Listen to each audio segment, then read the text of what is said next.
كانت له نظرة خاصة.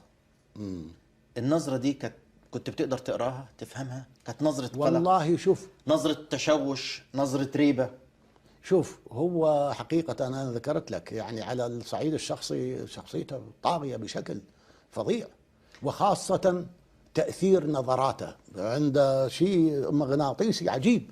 كل الناس اللي يعرفوه وحتى رؤساء الدول اللي يعرفوه حقيقة أنا سمعت من كثير من عندهم، وواحد مين منهم رئيس دولة؟ الملك الحسن ملك المغرب.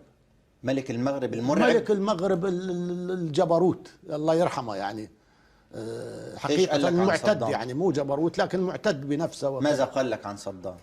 في الصخيرات أنا رايح أخذني وزير الخارجية في حين كنت حامل رسالة إلى من صدام، وكان هو في الصخيرات، كان الدنيا صيف، قصر الصخيرات. قصر الصخيرات على المحيط الأطلسي، فلقيته مرتاح ولابس قميص سبورت حيل وكذا، فهو قال لي أنا لابس رسمي ورباط، وقال لي لا اخلع اخلع، فبخت بالقميص وظلينا. فالجلسه انتيم يعني فقط هو واني زائر ووزير الخارجيه بوستة، محمد بوستة.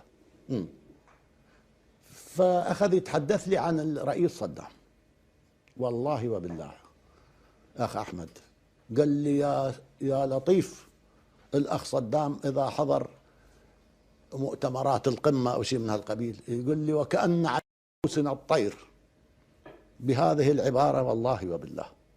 الملك الحسن اللي هو حقيقة يعني معتد كثيرا، تعرف ملك المغرب مو قليل، يقول لي كأن على رؤوسنا الطير ولم يستثني نفسه. وإلى هنا نكون قد انتهينا من موضوع اليوم، ونتمنى اشتراككم في قناتنا ليصلكم جديد مواضيعنا. دمتم في رعاية الله وحفظه.